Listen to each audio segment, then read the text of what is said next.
നാട്ടിലെത്തി first day തന്നെ നമ്മൾ പോയത് നമ്മൾ കാർ എടുക്കാൻ വേണ്ടിയിട്ടായിരുന്നു. നമുക്ക് കാറൊന്ന് റീസ്റ്റോർ ചെയ്യാൻ വേണ്ടിയിട്ട് കൊടുത്തിട്ടുണ്ടായിരുന്നു. കൊല്ലത്ത് തന്നെ മിസ്റ്റർ ഗുബോട്ടിലാണ് കൊടുത്തിട്ടുള്ളത്. അതിനകത്ത് കുറച്ച് മോഡിഫിക്കേഷൻസ് അല്ല, കുറച്ച് പെയിൻറ്റിങ്ങും സിറാമിക് കോട്ടിങ്ങും അതിൻ്റെ ഇൻറ്റീരിയറും ഒക്കെ ചെയ്തിട്ടുണ്ടായിരുന്നു. അപ്പോൾ അവിടെ പോയി നേരെ കാർ എടുത്തു. ആക്ച്വലി അത് കാണാൻ വേണ്ടി ഭയങ്കര എക്സൈറ്റഡ് ആയിട്ടായിരുന്നു ദുബൈയിൽ നിന്ന് നാട്ടിലോട്ട് പോയത് തന്നെ. അപ്പോൾ കാറൊക്കെ എടുത്തിട്ട് നല്ല മഴയുണ്ടായിരുന്നു. കാർ എടുത്തിട്ട് ഇറങ്ങിയപ്പോഴത്തേക്ക് നല്ല മഴയായി. അവിടുന്ന് നേരെ എൻ്റെ വീട്ടിൽ ചെന്നു. വീട്ടിലോട്ട് പോവാണ്. അവിടെ NH-ൻ്റെ പണി നടക്കുന്നതുകൊണ്ട് റോഡിലൊക്കെ നല്ല ബ്ലോക്കായിരുന്നു. റോഡിൽ കൂടെ പോകുമ്പോഴത്തേക്ക് പഴയ ആ ഒരു റോഡിൻ്റെ മുഖച്ഛായ മാറി NH-ൻ്റെ പാലങ്ങളും അതിൻ്റെ റോഡ് വർക്കും എല്ലാം ആയിട്ട് നമ്മൾ പോണ വഴി കൂടെ ഒന്നും വീട്ടിലോട്ട് ചെല്ലാൻ പറ്റത്തില്ല. മിക്ക റോഡുകളും ക്ലോസ്ഡ് ആണ്. നല്ല ട്രാഫിക്കും ഉണ്ടായിരുന്നു. അതിൻ്റെ കൂടെ നല്ല മഴയായിരുന്നു.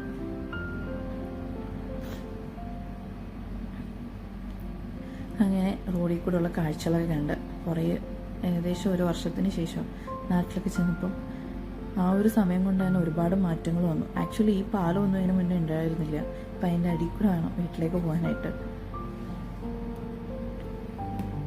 അങ്ങനെ നാട്ടിൽ വന്ന് ഫസ്റ്റ് ഡേ തന്നെ മഴയൊക്കെ ആസ്വദിച്ച് പൊയ്ക്കൊണ്ടിരിക്കുമായിരുന്നു. പക്ഷെ ഞങ്ങൾക്ക് രണ്ടുപേർക്കും നന്നായിട്ട് പണി കിട്ടിയിട്ടുണ്ടായിരുന്നു. രണ്ടുപേർക്കും ത്രോട്ട് ഇൻഫെക്ഷനും ചെറിയ ഫീവറിൻ്റെ സ്റ്റാർട്ടിങ്ങും ഒക്കെ ആയിരുന്നു. അപ്പോൾ ഇനി തൊട്ട് വെക്കേഷൻ അടുപ്പിച്ചുള്ള ദിവസങ്ങൾ ഏകദേശം കുളമാകും എന്നുള്ളത് കാര്യത്തിൽ ഉറപ്പായി. അതിൻ്റെ കൂടെ നല്ല മഴയായിരുന്നു ആ ചെന്ന ഡേയ്സ് ഫുള്ള്. അങ്ങനെ മഴയൊക്കെ ആസ്വദിച്ച് വീട്ടിൽ ചെന്നു. ജസ്റ്റ് വീട്ടിലുള്ള എല്ലാവരെയും കണ്ടു.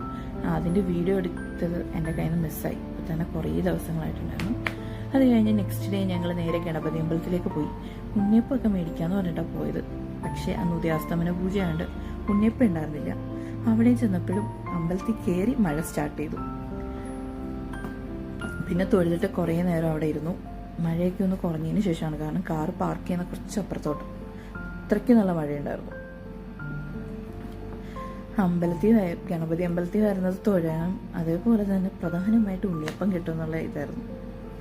ഇനിയിപ്പം പോകുന്നതിന് മുന്നേ ഒരു ദിവസം വന്ന് ഉണ്ണിയപ്പം മേടിക്കാമെന്ന് വിചാരിച്ചു.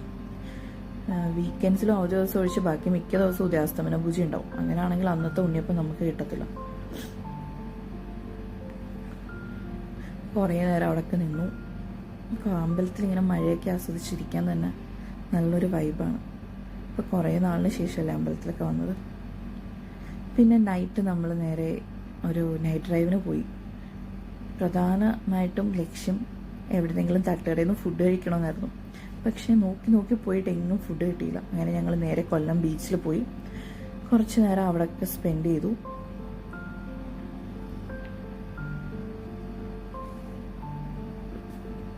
അവിടെ കൊണ്ടുവന്ന് കാറ് പാർക്ക് ചെയ്തിട്ടിട്ട് നമ്മൾ കുറച്ച് അങ്ങോട്ട് നടന്നു. തിരയുടെ അടുത്തോട്ടൊന്നും പോയില്ല. കുറച്ച് ദൂരം നിന്നിട്ടേ ഉള്ളൂ. രാത്രിയായിരുന്നു. ഒരു 8-9 മണി സമയമായിരുന്നു. അത്യാവശ്യം ആളുകൾ ഉണ്ടായിരുന്നുള്ളൂ. കുറേ നേരം അതൊക്കെ ആസ്വദിച്ച് കടൽക്കാറ്റൊക്കെ ഇട്ട് അവിടെയൊക്കെ നിന്നു.